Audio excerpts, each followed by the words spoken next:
Mesdames et messieurs, bonjour et bienvenue dans cette première édition de la journée. Ouverture hier à Addis Abeba du 22e sommet des chefs d'État et de gouvernement de l'Union africaine. Ce sommet est le premier après la célébration en mai dernier du 50e de l'organisation panafricaine. Le thème retenu est l'année 2014, année de l'agriculture et de la sécurité alimentaire.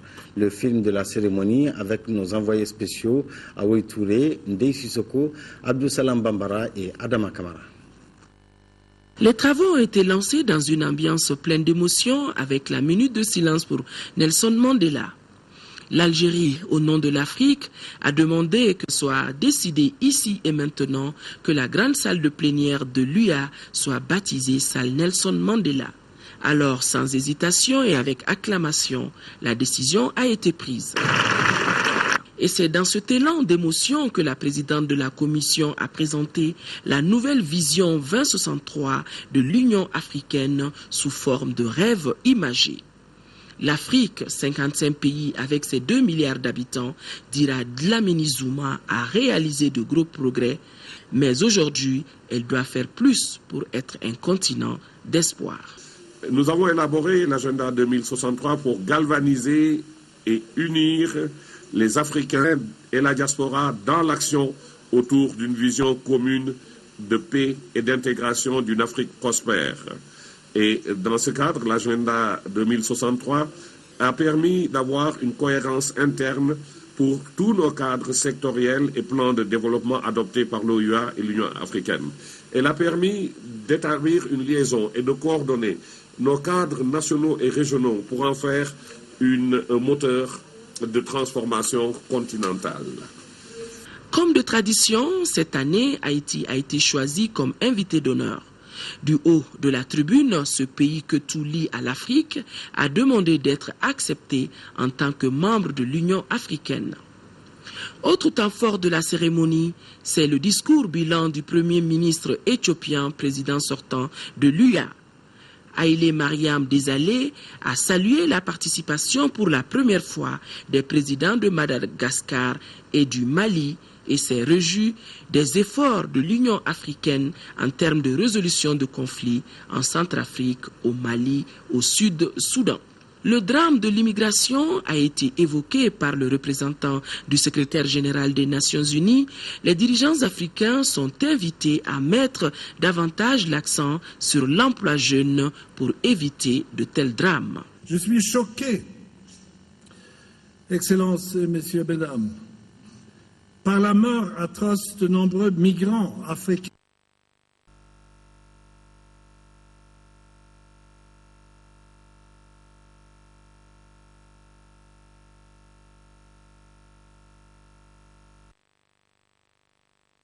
Et doivent pousser tous les pays concernés à faire un examen de conscience et à agir.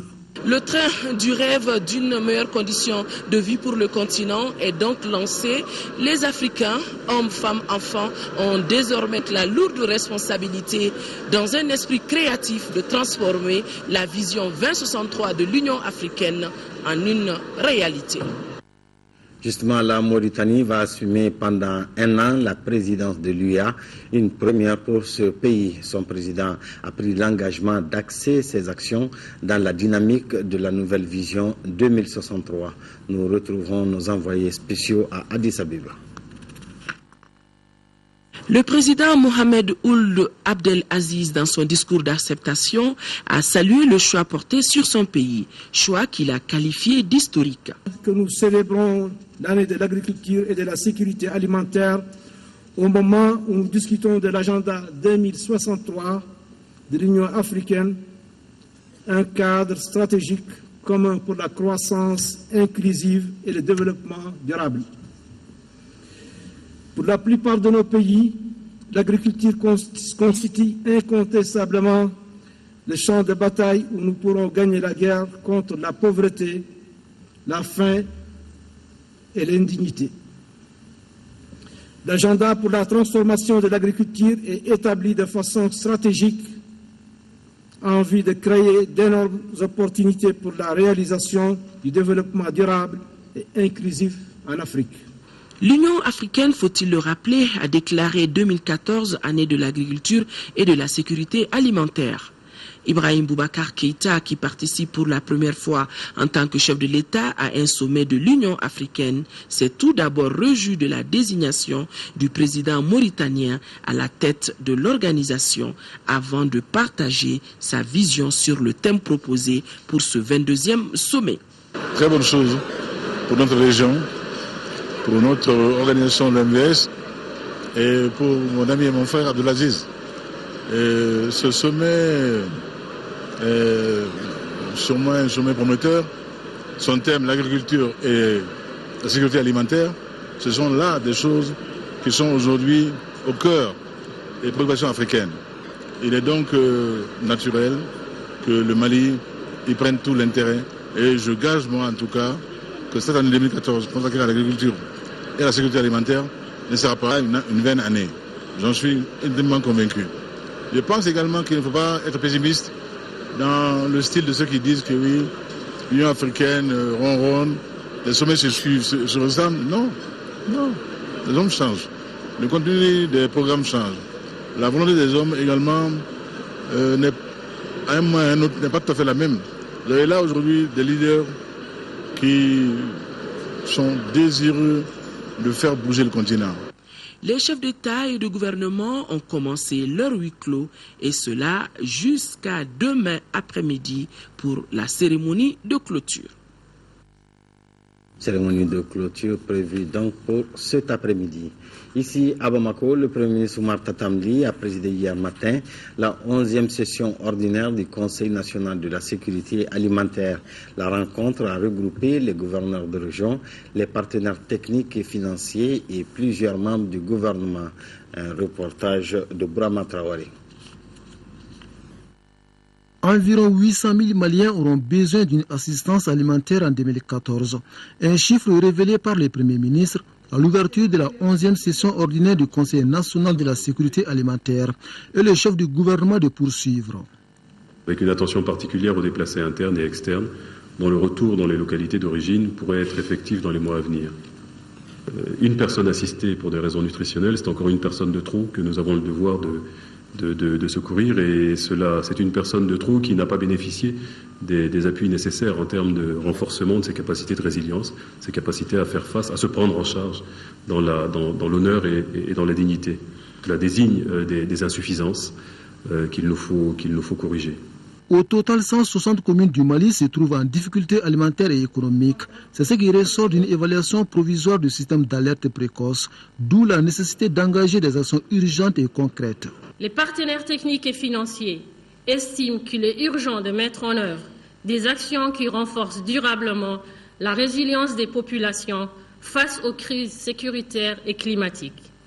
Il s'agira à la fois de stimuler les productions locales, développer des activités génératrices de revenus et renforcer les systèmes de conservation et de stockage des récoltes. Et la représentante de la FAO de souligner le faible niveau de financement du plan national de réponse 2013-2014. Côté malien, seulement 33% du montant a été mobilisé.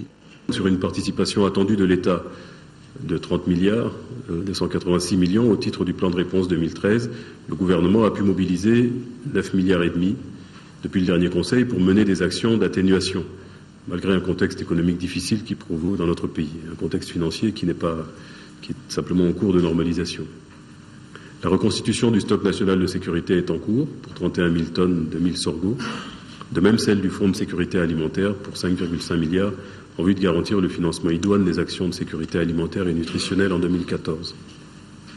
En outre, à l'issue de l'évaluation provisoire de la campagne agricole 2013-2014 par le SAP, qui intègre les résultats du cadre harmonisé et ceux de l'enquête économique des ménages, le plan national de réponse aux difficultés alimentaires et nutritionnelles a mis à jour la nécessité d'apporter immédiatement une assistance d'urgence à 75 490 personnes et d'effectuer pendant la période de soudure à venir des distributions alimentaires gratuites en faveur de 736 746 personnes. Les partenaires techniques et financiers de la sécurité alimentaire agiront en concertation avec le gouvernement du Mali et apporteront, dans la mesure du possible, leur appui pour le financement des ressources nécessaires à la réforme du dispositif national de sécurité alimentaire. De même, ils apporteront leur soutien au plan de réponse du gouvernement contre l'insécurité alimentaire et nutritionnelle en 2014, conformément à la mise en œuvre des réformes nécessaires. Cet engagement constant des partenaires techniques et financiers doit permettre au gouvernement de répondre à une attente, celle d'assurer la sécurité alimentaire et nutritionnelle des populations du Mali. La France vient de doter l'administration des douanes du Mali d'un système informatique ultra-moderne d'une valeur de 1 milliard de francs CFA. Cet outil appelé Data Center permet la sécurisation et l'opérationnalisation efficace du système informatique des douanes du Mali. Un acte de coopération qui vient couronner la journée internationale de la douane célébrée chaque 26 janvier. Mariam Sagara, compte rendu. En mars 2012, le système informatique des douanes a été complètement détruit, saccagé par les vandales. Une année après, la France s'engage et le défi est vite relevé. Les installations de la Direction générale des douanes ont été saccagées lors des événements de mars 2012, annihilant ainsi plus de 20 ans d'efforts des hommes et des femmes qui ont tout donné pour que les douanes maliennes soient dotées d'un système informatique performant. Il s'agissait dès lors de voir comment remettre en marche le système informatique et comment le sécuriser. C'est dans ce cadre que le projet de reconstruction et de sécurisation du système informatique appelé Data Center a vu le jour. Il a fallu 1 milliard de francs CFA à la coopération française pour la réalisation de ce Data Center. C'est un projet emblématique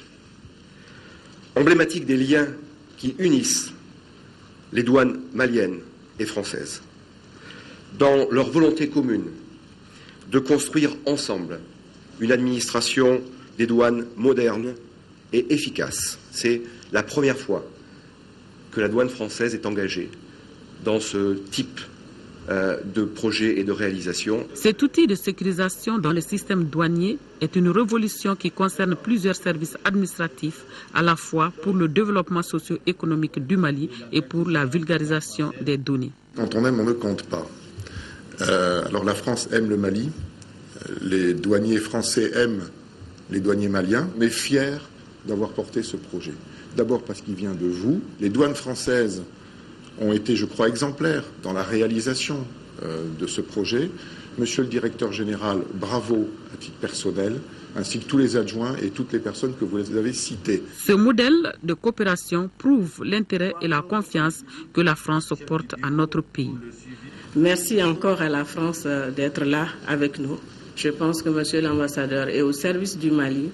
Il suit la vision de la France par rapport à ses rapports avec le Mali, un partenaire de très longue date. Par rapport au projet qui nous réunit aujourd'hui, on a du mal à cerner tout l'impact que ça pourra avoir par rapport à la maîtrise de l'assiette, à la traçabilité de tout ce qu'il y a comme mouvement de marchandises à destination et au départ du Mali, et par rapport à la sécurisation du système informatique douanier. Cet outil ultramoderne que la France vient d'offrir au Mali s'ajoute à un lot de matériel de sécurité pour l'aéroport Bamako-Sénou, un bateau d'intervention rapide à la brigade fluviale. Les travaux d'exécution des 1552 logements sociaux de Tabakoro affichent un taux de réalisation de moins de 40%. C'est le constat fait par le ministre du Logement qui était sur le chantier. Les difficultés varient d'une entreprise à une autre. Elles sont la plupart liées aux événements que notre pays a connus. Mohamed Diarra, compte rendu. Le chantier des 1552 logements sociaux de Tabakoro représente un visage mi-figue, mi-raisin. Le taux d'exécution varie d'une entreprise à une autre. Il oscille entre 11 et 86%. On est à peu près à 60% d'exécution pour un délai consommé de 3 mois. Après la chute du régime, il y a eu une interruption. Entre-temps, on avait d'autres marchés dans le nord. On avait presque envoyé tout le matériel de ce côté. Tu vois. Maintenant, la reprise avec l'occupation du Nord, c'était difficile de faire revenir nos affaires. Des difficultés qui s'expliquent en partie par le coup d'État de mars 2012, occasionnant ainsi l'arrêt des travaux sur le site. Conséquence, les agios au niveau des banques ont augmenté. Cette visite de terrain vise donc à recenser les problèmes afin de trouver des solutions rapides au grand bonheur des soumissionnaires qui sont dans l'attente. Les entreprises ont beaucoup insisté sur le problème des agios. C'est vrai que les travaux ont connu un temps d'interruption et entre-temps, les agios ont continué au niveau des entreprises. C'est vrai, ce n'est pas le fait des entreprises. Et donc, nous sommes en train de voir avec les différents partenaires quelles réflexions et quelles solutions trouver à ces problèmes-là. Les représentants des deux banques partenaires, la BHM et la BMS, se réjouissent de l'état d'avancement des travaux. Depuis le redémarrage du chantier, qui a vu la mise en place de 6 milliards, on constate sur le terrain que les choses ont vraiment évolué. Le niveau de financement, le schéma est le même. Dès qu'il y a un décompte, il est procédé à un paiement. Et l'OMH ordonne les paiements et nous effectuons les paiements. Partout où le ministre est passé, il a échangé avec les techniciens sur la qualité des matériaux de construction. Nous avons vu souvent qu'il y a vraiment des problèmes par rapport à ça, notamment les fers. Donc nous avons vu que souvent les entreprises utilisent des fers qui ne sont pas aux normes. Donc des fers de 12 qui doivent être utilisés, on utilise des fers de 10 à leur place. Donc ça pose des désagréments. Malgré la difficulté enregistrée sur le terrain, le ministre a bon espoir que les délais seront tenus. Il y a un élément sur lequel il faut travailler, c'est la catégorie des entreprises qui ont un taux d'exécution qui se situe entre 20 et j'allais dire 5%. Là, il y a un travail énorme à faire. C'est pourquoi nous avons souhaité cette visite intégrée parce qu'elle intègre l'ensemble des parties prenantes du processus pour qu'au sortir de la dite visite, ensemble, nous définissions les éléments par lesquels il faut résoudre ou résorber les problèmes qui se posent. Notamment faire en sorte que nous soyons dans les délais de mai-juin, si possible 2014. Et je pense que nous y serons, Inch'Allah. La réalisation de ces 1552 logements sociaux coûtera à l'État et à ses partenaires la bagatelle de 21 milliards de francs CFA. Les logements réalisés sont de type F3, F4 et F5. Actualité en Afrique, au Burkina Faso, le nouveau parti MPP, Mouvement du Peuple pour le Progrès, composé d'anciens proches du président Blaise Compaoré, pourrait faire changer la donne politique dans ce pays. Le parti draine des milliers d'opposants à un prochain mandat du président Blaise. MPP, 3 lettres qui pourraient bien changer la donne politique au Burkina Faso. À Ouagadougou, un nouveau parti d'opposition, le Mouvement du Peuple pour le Progrès, a vu le jour. À sa tête, d'ex-proches de Blaise Compaoré qui ont claqué la porte du CDP, le parti au pouvoir.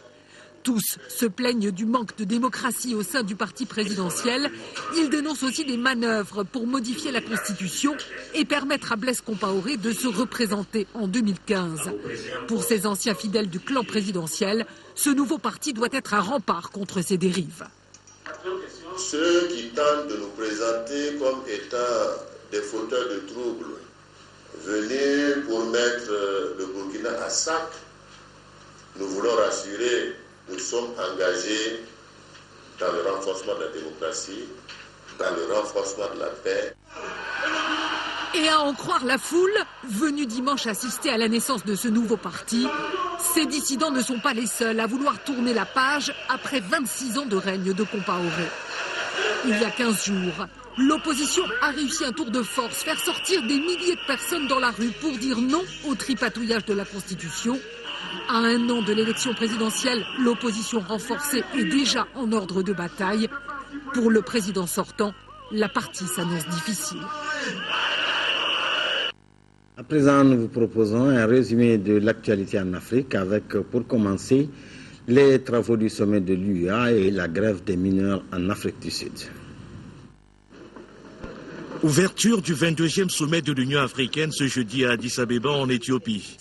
Les crises en République centrafricaine et au Soudan du Sud sont au cœur des débats. Des débats que va diriger pendant 2 jours le chef de l'État mauritanien. Mohamed Ould Abdelaziz est le nouveau président en exercice de l'organisation panafricaine. Il succède au Premier ministre éthiopien et promet de travailler pour que l'Afrique prenne sa juste place dans le monde. Poursuite de la grève des mineurs de platine en Afrique du Sud. Rassemblés à Marikana, les grévistes ont rejeté une offre patronale présentée ce jeudi. Les 3 compagnies paralysées par la grève avaient proposé un plan de revalorisation salariale. Les employeurs s'engageaient sur 3 ans à verser aux mineurs un salaire de base de 12 500 rands, environ 810 €. Après le rejet de cette offre, les délégués syndicaux et les groupes miniers vont reprendre les négociations vendredi à Pretoria. Présentation à Nairobi de 7 partisans de Riek Machar, le chef de la rébellion sud-soudanaise. Ces responsables politiques ont été confiés au chef de l'État kényan après leur libération par le président du Soudan du Sud. Ils avaient été arrêtés mi-décembre au début du conflit entre l'armée loyaliste sud-soudanaise et la rébellion de Riek Machar. Annonce de la candidature à la présidentielle de juillet prochain de Biram Ould Dar Ould Abed, un célèbre militant anti-esclavagiste mauritanien. Le lauréat 2013 du prix des Nations Unies pour la cause des droits de l'homme se présente comme le porte-parole des sans-voix. Marié et père de 5 enfants, ce descendant d'esclaves se lance dans la course pour le fauteuil présidentiel en candidat indépendant. C'est la fin de cette édition. Merci de l'avoir suivi. Les prochains rendez-vous d'infos, ce serait le soir. Et bonne suite des programmes de l'ERTM.